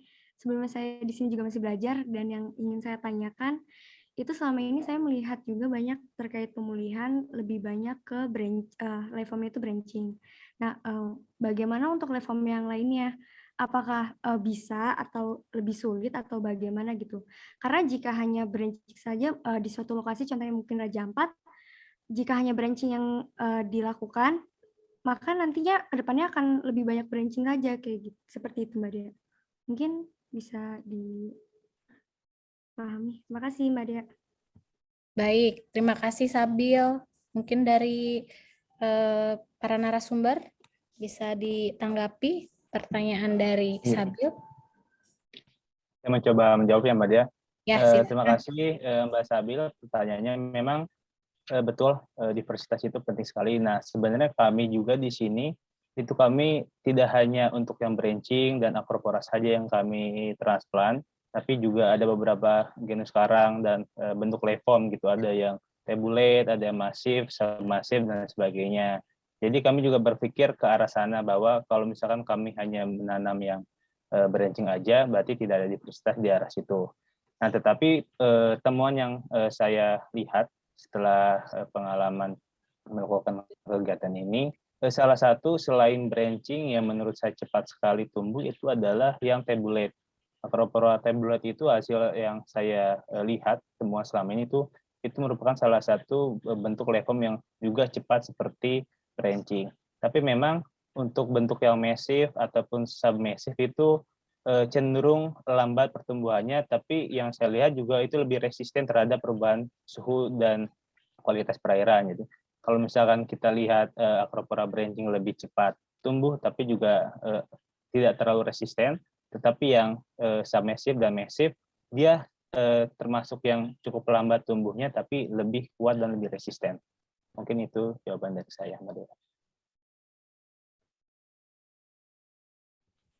Baik, ada tambahan, Bang Novit? Ya, ya seperti yang disampaikan Pak Rifat sih, Bu Dia. Jadi memang semua jenis terumbu karang saya pikir bisa ditransplant. Cuman memang ada yang pertumbuhannya cepat, ada yang pertumbuhannya lambat. Sebenarnya dari semua transplantasi itu sebagian besar memang karang bercabang yang ditransplant, tapi kita sudah juga mentransplant karang-karang jenis lain, tapi memang perkembangannya lambat. Jadi kayak kemarin, kayak misalnya di Anambas itu kita juga masif juga kita coba transplant gitu kan di 1-2 modul gitu. Kemudian untuk masif juga coba kita tanam juga gitu, tapi memang pertumbuhannya lambat. Kalau transplant, kalau branching itu bisa ini di Anambas ya, itu bisa 6, 7, 8 cm setahun. Nah, masif itu cuman ya mungkin cuma 1, 1,5, 2 cm gitu. Udah nggak sampai 2 cm juga sih, 1 sampai 1,5 cm lah mungkin dalam setahun. Gitu ya, memang agak lambat bertumbuh. Gitu Bu Dea. Iya, begitu Sabil informasi yang disampaikan dari tadi ya, dari narasumber. Nanti mungkin mahasiswa juga bisa ya, apa namanya, magang gitu ya, Bang? Betul, benar. Untung Bu Dea sampai. Jadi begini benar saya lihat. Saya pikir akan sangat bagus sekali kalau kita melibatkan mahasiswa, Bu Dea, dalam kegiatan rehabilitasi terumbu karang ini. Yang pertama, apa namanya, mahasiswa ini bisa jadi perpanjangan tangan kita gitu kan, karena mereka mendapat mata kuliahnya, mereka paham gitu kan, dan mereka juga bisa mengedukasi kepada, misalnya kalau kita bentuk kelompok atau ada champion gitu kan, mereka bisa diskusi, bisa mentransfer ilmu ke situ gitu ya, budaya. Jadi saya pikir kalau memang ada teman-teman mahasiswa yang pengen magang atau mau skripsi, saya rasa sangat bagus sekali kalau diikut sertakan dalam kegiatan rehabilitasi. Untuk di Yansawai sebenarnya kemarin ada mahasiswa yang ikut, tapi itu di Lampung, tapi Bu Dea, bukan di terumbu karang. Dan saya pikir sangat cocok lah kalau memang mahasiswa dilibatkan dalam kegiatan rehabilitasi. Terima kasih. Ya, jadi kalau ada info-info nih dari Misol Foundation, dari PKSPL, ataupun mungkin di sini ada bapak-bapak, ibu-ibu juga dari lembaga instansi, boleh di-share gitu ya ke mahasiswa, sehingga tadi mahasiswa bisa ikut terlibat secara langsung dan secara aktif dalam kegiatan rehabilitasi. Nah, mungkin ini karena keterbatasan waktu juga gitu ya, jadi sebelum kita close, saya minta dari para narasumber untuk menyampaikan closing statement 1-2 kalimat terkait dengan pemaparan ataupun diskusi hari ini. Silahkan. Boleh deh dari Mas Rifat terlebih dahulu. Itu harusnya Pak Novit yang lebih senior. Oh iya, kalau dari punten, dari satu lagi yang saya senior. ini tidak baca nih di chat, ternyata tadi sebelum closing nih Mas, tadi ada dari Pak Nafila Taufik, katanya kita mengetahui bahwa terumbu karang adalah komoditas habitat yang sangat strategis dan memiliki nilai jual yang tinggi, dan karena itu banyak dikembangkan ekowisata laut untuk menjual kekayaannya termasuk kekayaan ekosistem laut lainnya. Nah, pertanyaan saya adalah pengenalan penerapan etika ekowisata laut dan sanksi hukumannya untuk mencegah kerusakan lebih besar dan memberikan efek jera bagi calon pelaku. Jadi ini juga sangat setuju ya bahwa tadi selain jasa untuk lingkungan, kemudian untuk biota-biota di sana, tapi juga manusia mendapatkan manfaat dari keindahannya gitu kan, orang-orang diving, kemudian juga wisata. Namun memang harus tadi ya ada sanksi ataupun aturan agar tadi wisata itu ada etikanya juga. Jadi saya sangat setuju dengan apa yang disampaikan Pak Taufik. Silahkan Mas Rifat dilanjutkan. Mohon maaf tadi kepotong karena tadi saya baru baca chatnya, ternyata ada chat. Ya, baik Mbak. Kalau closing statement dari saya Mbak, seperti yang tadi sudah disampaikan bahwa terumbu karang ini di Misol khususnya itu sangat penting bagi masyarakat. Hampir seluruh masyarakat mata pencahariannya dari laut, yaitu di turismenya ataupun di kegiatan penangkapan ikan. Jadi betapa berharganya bagi mereka. Jadi mari kita sama-sama melindungi terumbu karang kita sendiri. Apalagi Indonesia salah satu daerah dengan terumbu karang terkaya gitu. Apabila kita tidak bisa ikut serta langsung dalam merehabilitasi ataupun merestorasi, setidaknya kita support teman-teman semua yang melakukan itu supaya hasilnya positif, dan mari sama-sama kita berkolaborasi. Yang paling penting saya rasa berkolaborasi antara instansi pendidikan, NGO maupun pemerintah supaya proyek ini dapat terus-menerus dan hasilnya positif. Terima kasih Mbak Dea. Baik, makasih Mas Rifat. Silahkan selanjutnya Mas Novit, Bang Novit. Baik, quote saya agak beda ya mungkin Bu Dea. Ini mungkin untuk menyampaikan secara general saja. Jadi dari 2003 atau dari 2004 mungkin yang saya menyelam melihat dunia bawah air. Jadi saya punya quote. Kalau memang di dunia ada surga, itu surga itu ada di bawah laut. Jadi terumbu karang itu adalah surga bagi saya pribadi ini. Jadi mohon mari kita sama-sama jaga terumbu karang karena itu surga dengan dunia. Gitu kali Mbak. Cakep. Jadi surga dunianya itu ya terumbu karang gitu ya di bawah laut. Oke, bisa. Nah, ini juga ada sharing nih dari Pak Suryo. Kami membutuhkan 1 orang mahasiswa untuk kegiatan rehabilitasi dan edukasi terumbu karang. Bisa kontak ke Bapak Suryo Kusumo, nomor tertera. Jadi nah ini udah datang nih 1 kesempatan untuk mahasiswa. Jadi silahkan para mahasiswa grab it fast ya kesempatannya. Cepat-cepat dia dapat. Nah, mungkin di sini juga ada lokasinya di mana nih Pak? Boleh di-share boleh di sampaikan?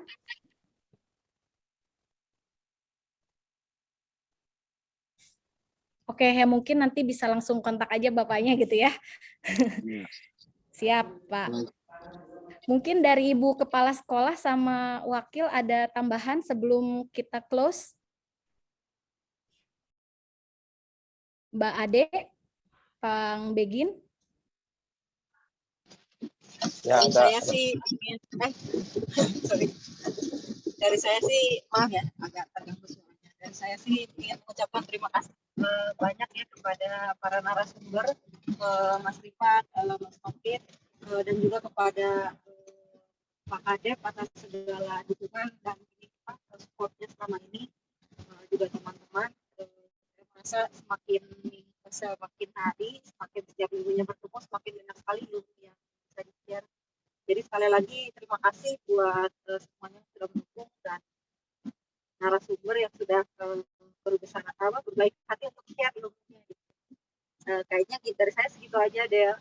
Terima kasih. Oke, thanks Mbak Ade. Bang Begin, ada Bang? Tadi udah open mic. Ada. Ya, yes Bang. Baik, ini presentasi yang luar biasa ya dari PKSPL yang saya tahu juga mungkin udah cukup lama ya melakukan restorasi terumbu karang dan sudah kita lihat tadi banyak sekali pengalaman dari teman-teman PKSPL yang bisa di-sharing. Ini baru ujung-ujungnya aja nih Dea, Mas Novit ini ngasihnya gitu. Jadi sebenarnya lebih banyak dan lebih mendalam. Ya terima kasih ya dari Mas Novit dan teman-teman PKSPL yang udah sharing. Kemudian Kang Rifat nih yang sudah jauh-jauh merantau dari Subang menuju Misol nih. Subang mah tetangga saya atuh Bang, kalau gitu. Iya. Ini luar biasa ya teman-teman di Misol yang ya terus bergerak dan sharing yang disampaikan tadi ini sangat menarik ya bahwa memang sebenarnya restorasi terumbu karang ini masih sangat ya tadi kan dari Mas Rifat menyatakan bahwa ya memang ada kalanya kita tidak bisa menyerahkan kembalinya kondisi terumbu karang itu kepada alam gitu.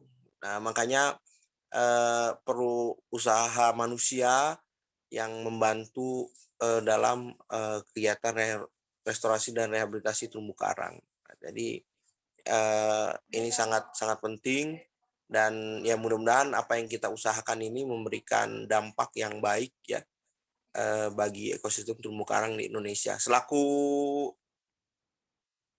tim sibuk nih di Scores, sekali lagi terima kasih atas kesediaan Mbak Dea yang sudah mengawal acara ini dengan baik, kemudian pada para pembicara, Pak Kadep dan juga para peserta yang sudah hadir pada hari ini. Dan sampai jumpa di Skors minggu depan ya. Itu nanti ada Pak Ilham ya yang akan sharing tentang kegiatan restorasi terumbu karang di Kapoposang, another part of Indonesia. Jadi Skors ini seluruh Indonesia nih. Jadi mari bergabung terus. Terima kasih. Kembali lagi, Ce. Mangga. Baik, Bang Begin, terima kasih tadi sudah diberikan bocoran ya. Minggu depan akan ada another story dari daerah Sulawesi, gitu kan. Jadi stay tune terus di Skors ke-7. Harapannya Bapak Ibu dan teman-teman semua dapat terus bergabung dalam kegiatan yang positif ini. Saya Dea Fauzia Lestari mengucapkan terima kasih dan juga mohon maaf jika ada yang kurang berkenan di hati Bapak Ibu dan teman-teman semuanya. Sampai jumpa lagi di Skors sesi selanjutnya. Terima kasih, selamat sore dan selamat menghabiskan akhir tahun ya, besok tahun baru Cina. Terima kasih. Assalamualaikum warahmatullahi wabarakatuh. Selamat sore semuanya. Gongsi-gongsi. Terima kasih semuanya. Assalamualaikum. Terima kasih, Bu Dea.